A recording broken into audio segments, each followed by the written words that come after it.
Bismillahirrahmanirrahim. Alhamdulillah. Wassalatu wassalamu ala rasulillah. Wa ala alihi wa sahbihi wa man tabi'ahum bi ihsan illa yaumiddin, amma ba'd. Bapak Ibu rahimani wa rahimakumullah. Sering kita mendengar apa itu maksiat. Sebawakan apa yang telah datang dari kitab Tauhid karya Syekh Shalih Al-Fauzan rahimahullahu ta'ala. Di sana disebut bahwa maksiat adalah lawan ketaatan. Baik itu dalam bentuk meninggalkan perintah maupun melakukan suatu larangan. Sedangkan iman, sebagaimana telah kita ketahui, adalah bahwa iman itu ada 70 cabang lebih. Dan yang tertinggi darinya yaitu ucapan La ilaha illallah. Dan yang paling rendah darinya menyingkirkan gangguan yang ada di jalan.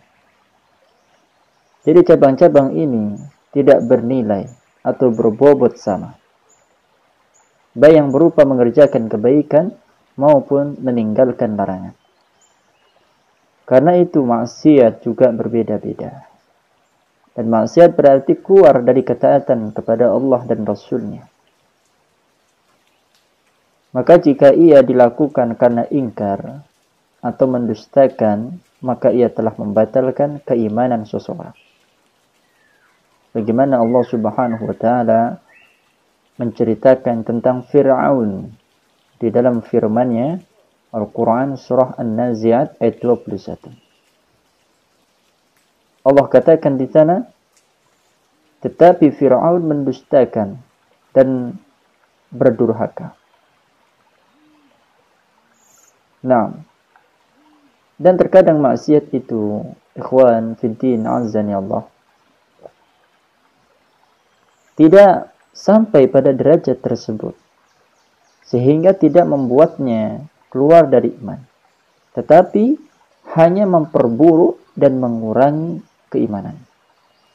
Maka siapa yang melakukan dosa besar seperti berzina, mencuri, minum minuman yang memabukkan atau yang sejenisnya, tetapi tanpa meyakini kehalalannya, maka hilang rasa takut, hilang darinya rasa khusyuk, dan hilang darinya cahaya dalam hatinya.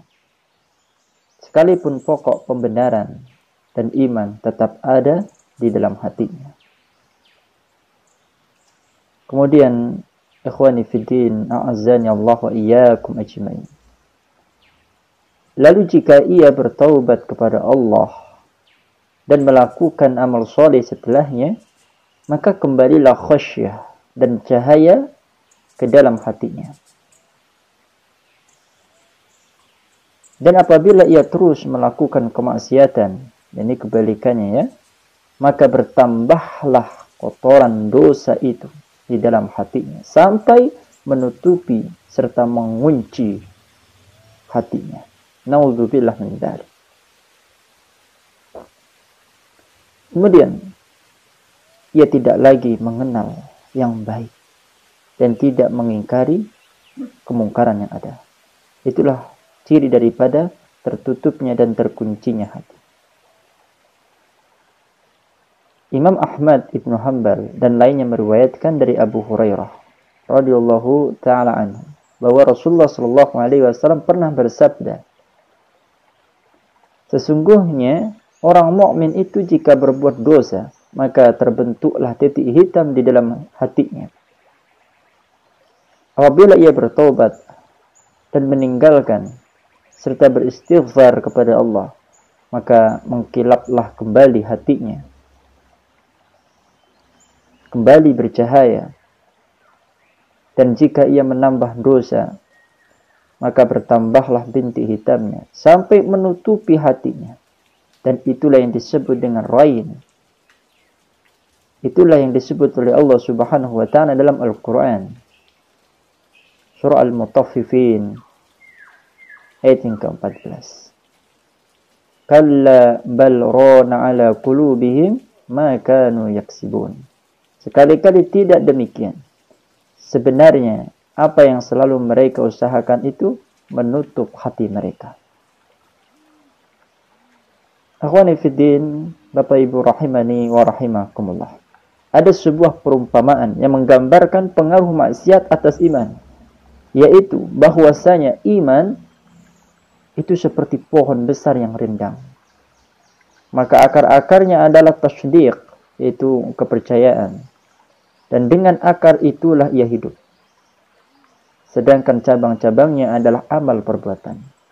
Dan dengan cabang itulah kelestarian dan hidupnya terjamin.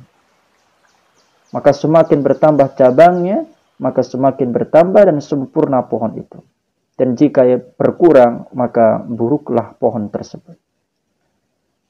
Nah, dari sini, jika berkurang terus sampai tidak tersisa cabang maupun batangnya, maka hilanglah nama pohon itu. Manakala akar-akar itu tidak mengeluarkan batang-batang. Dan juga manakala cabang-cabang yang bisa berdaun